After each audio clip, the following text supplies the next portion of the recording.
Hello friends, आज की दास्तान जो मैं आपको सुनाने वाली हूँ वो एक जंगल की दास्तान है जहाँ हर तरफ हरियाली ही हरियाली है। तमाम जानवर बहुत खुशगवार ज़िंदगी गुजार रहे होते हैं।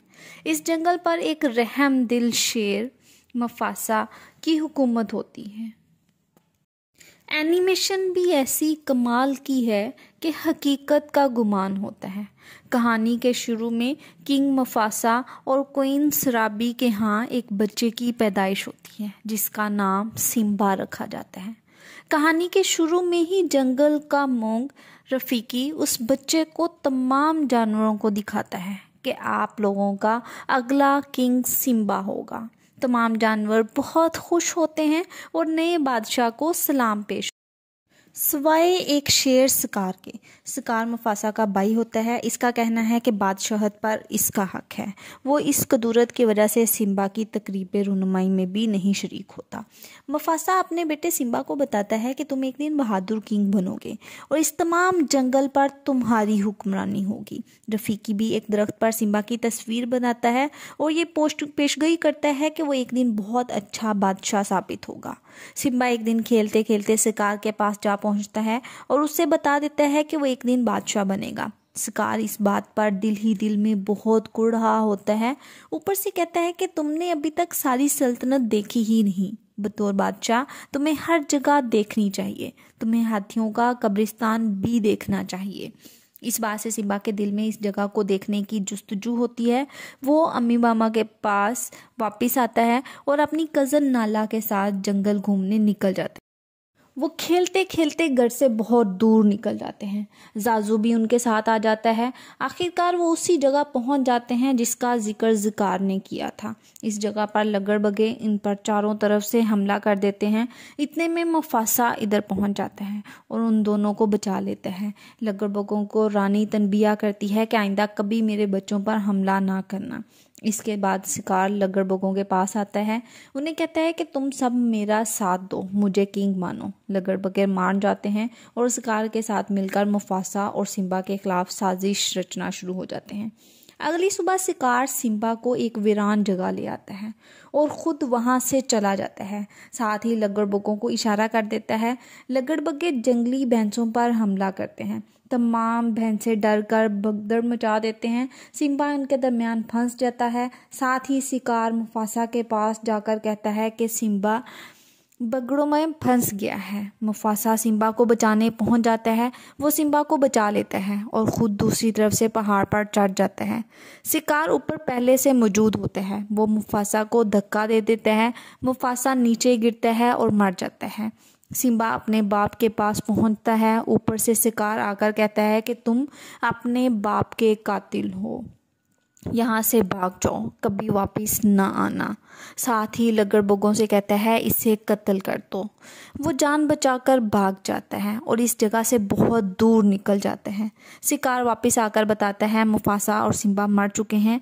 आज से मैं बादशाह हूँ और ये लगड़बगर मेरे साथ मिलकर हुकूमत का निज़ाम चलाएंगे। सिम्बा भागते भागते बेहोश हो जाता है। यहाँ पर पंपा और टाइमन उनकी जान बचाते हैं। वो सब दोस्त बन जाते हैं। वो सब एक नए जंगल में रहने लग जाते हैं। मिलकर खाते हैं, खेलते हैं। देखते ही देखते सिम्बा जवान होकर मजबूत बब्बर शेर बन जाता है। दूसरी तरफ शिकार ने जंगल को उजाड़ कर रख दिया होता है। लगड़बगों के साथ मिलकर ओवल हंटिंग करके फसाद बर्पा कर दिया है। जानवरों की नस्लें ख़त्म कर दी गई हैं।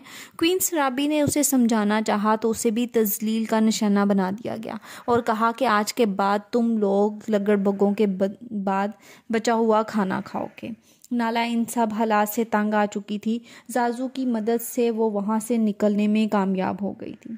सिम्बा कुछ पाल हुआ में उड़ाते घूमते घुमाते रफीकी के पास पहुँच जाता है। वो जान गया कि सिम्बा जिंदा है।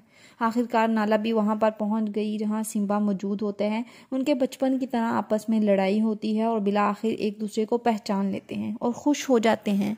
सिम्बा इस सारा जंगल घुमाता है। नाला उसे कहती है वापस घर चलते हैं, वहाँ सबको तुम्हारी ज़रूरत है।